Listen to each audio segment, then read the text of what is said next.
Friends, एक बार फिर से मैं विकास मौर्य स्वागत करता हूं आप सभी का अपने चैनल बेसिक इंग्लिश कोचिंग में।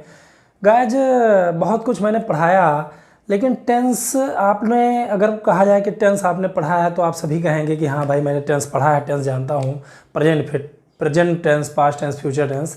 लेकिन प्रेजेंट इंडेफिनिट यानी प्रेजेंट टेंस के प्रेजेंट इंडेफिनिट में और भी लगातार 8 टेंस में कुछ खास बात, विशेष बात है जो मैं आपको पढ़ाने वाला हूँ। गाइज, आपने हमेशा प्रेजेंट इंडेफिनिट पढ़ा होगा, प्रेजेंट इंडेफिनिट टेंस का एक विशेष प्रयोग मैं आपको बताता हूँ। गाइज, हिंदी वाक्य में भी एक्टिव और पैसिव होता है, यानी हिंदी वाक्य एक्टिव में भी हो सकता है और हिंदी वाक्य पैसिव वॉइस में भी हो सकता है। तो इसकी परिभाषा पहले आप नोट कर लीजिएगा, अगर आप लिख रहे हो तो इसकी परिभाषा नोट कर लीजिएगा। एक्टिव वॉइस में हमेशा सब्जेक्ट को प्राथमिकता दी जाती है, यानी हिंदी वाक्य में काम को करने वाला सब्जेक्ट है तो वो वाक्य एक्टिव वॉइस में है, और पैसिव वॉइस में हमेशा ऑब्जेक्ट को प्रधानता दी जाती है।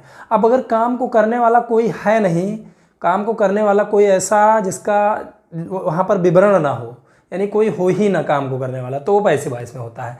तो इसके नियम, टेंस तो एक ही होता है लेकिन नियम अलग अलग होते हैं। ये चीज़ आप जानोगे तो अच्छी तरह अंग्रेजी स्पीकिंग करोगे, अंग्रेजी स्पीक कर सकते हो बढ़िया ढंग से। तो चलिए चलते हैं पहले सेंटेंस पे। ये देखिए, वह शाम को क्रिकेट खेलता है। तो भैया जी यहाँ पे आप देखिए, वह शाम को क्रिकेट खेलता है, कौन खेलता है? वह। यहाँ पे सब्जेक्ट है तो ये एक्टिव वॉइस है। एक्टिव के नियम से बनेगा subject plus verb plus object, यानी सब्जेक्ट के साथ एक वचन के साथ वजह से थोड़ा जुड़ जाएगा, बहुवचन के साथ नहीं जुड़ेगा। ये नियम है प्रेजेंट इंडेफिनिट टेंस का। और ये देखिए, इस मैदान में शाम को क्रिकेट खेली जाती है। अब यहाँ पे कौन सा काम हो रहा है सबसे पहले ये देखना है। इस मैदान में शाम को क्रिकेट खेली जाती है, तो इसमें मतलब काम हो रहा है खेलना। अब कौन खेल रहा है पता नहीं, इसलिए ये पैसिव वॉइस है। तो पैसिव वॉइस में हमेशा ऑब्जेक्ट लिखते हैं। तो एक्टिव वॉइस चलिए पहले बनाते हैं। एक्टिव वॉइस आप सभी को पता होगा कि यस अथवा जोड़ देते हैं, सिंगुलर के साथ, प्लूरल के साथ नहीं जोड़ते हैं। तो क्रिकेट खेलता है कौन? वह, ही। अब खेलना की अंग्रेजी हो गया प्ले, तो उसमें हमने जोड़ दिया एस, क्योंकि ही के साथ यस अथवा जुड़ जाएगा। क्या खेलता है? उत्तर मिला क्रिकेट, वो हम लिख देंगे। यानी सब्जेक्ट वर्ब ऑब्जेक्ट कैसे ढूंढेंगे? कौन का प्रश्न करने पर सब्जेक्ट मिल जाता है, क्रिया यानी जो काम हो रहा है वो क्रिया होती है, और क्या का प्रश्न करने पर या किसको का प्रश्न करने पर ऑब्जेक्ट मिल जाता है। क्या खेलता है? क्रिकेट। अब शाम को सुबह और शाम के लिए इन जरूर लगता है, इन इवनिंग। तो गाइज, ये एक्टिव वॉइस है, इसलिए ये एक्टिव वॉइस के नियम से बना, यानी ही के साथ यस अथवा यस जुड़ गया। अब आते हैं पैसिव वॉइस पे, जो ज़्यादा इंपॉर्टेंट है। इस मैदान में शाम को क्रिकेट खेली जाती है। खेलना यानी कौन खेलता है? इसमें कोई भी नहीं है, मतलब कोई तो खेलता होगा लेकिन इसमें वर्णन नहीं है कि कौन खेलता है। खेला जाता है, क्या खेला जाता है? क्रिकेट, लेकिन कौन खेलता है पता नहीं, इसलिए पैसिव वॉइस है।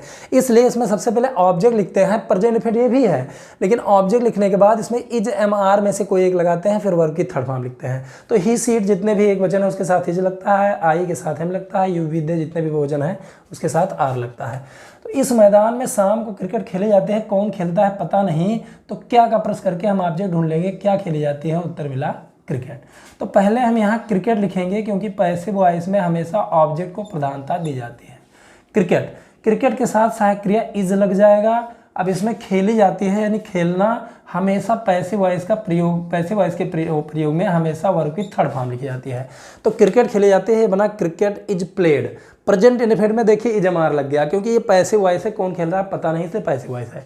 अब इस मैदान में तो हम ये लिखेंगे इन दिस फील्ड। तब हम ये लिखेंगे शाम को, यानी इन इवनिंग। तो गाइज, आपको दोनों चीज़ें जानना है तो आप बहुत अच्छी तरह से इंग्लिश स्पीक करोगे। यू विल स्पीक फ्लुएंटली, आप अच्छी तरह अंग्रेजी स्पीकिंग करोगे। लेकिन ये चीज़ें, ये बेसिक चीज़ें हैं, इनको जान लेना बहुत ज़रूरी है। चलिए देखते हैं। मेरा भाई अपनी पुरानी घड़ी बेचता है, कौन बेचता है? उत्तर मिला मेरा भाई। यहाँ पे सब्जेक्ट है गाइज, तो अगर सब्जेक्ट है तो यही वाक्य हमने एक्टिव वॉइस में बनाना है, यानी इस नियम से। और इसमें देखिए, इस बाजार में घड़ियां नहीं बिकती हैं, तो इसमें क्रिया है। पहले क्रिया देख लीजिए कि क्रिया क्या है, बिकती हैं।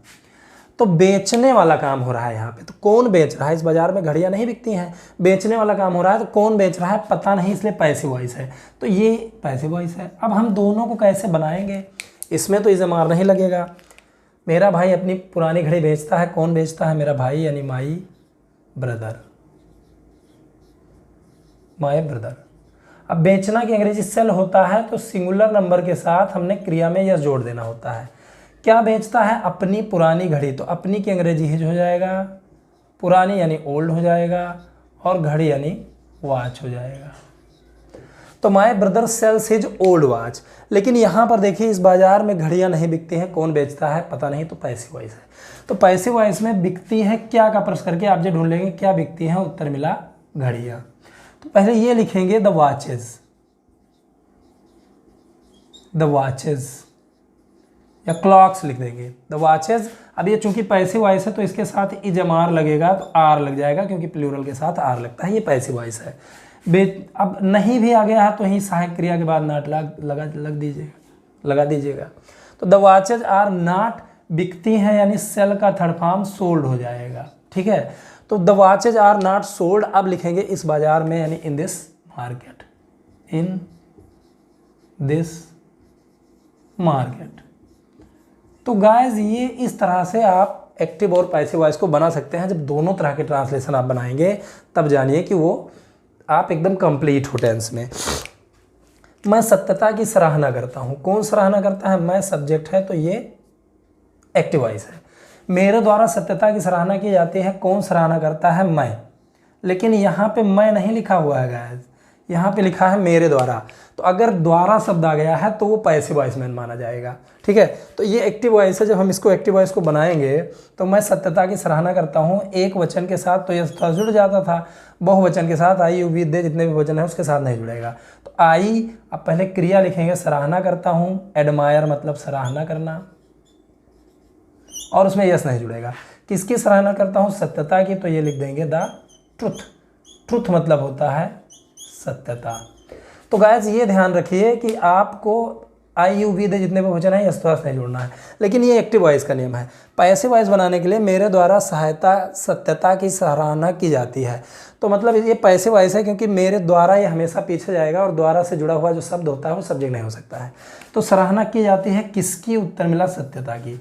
तब इसको हम बनाएंगे पैसिव वॉइस, यानी द ट्रुथ। अब ये सिंगुलर नंबर है, एक वचन है, तो इसके साथ इज लगा देंगे। द ट्रुथ इज, सराहना करना की अंग्रेजी होता है एडमायर, तो उसका थर्ड फॉर्म हो जाएगा admired. The truth is admired passive voice है। अब मेरे द्वारा की अंग्रेजी बाई होती है, बाई, और ये लिख देंगे मी।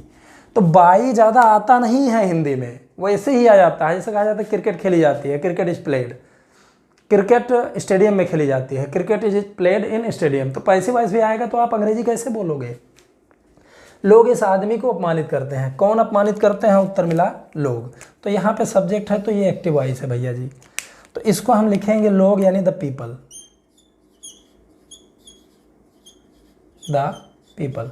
अब ये एक्टिव वॉइस है तो इसमें इजमार नहीं लगेगा, सीधा क्रिया लिखेंगे, अपमानित करते हैं, इंसल्ट।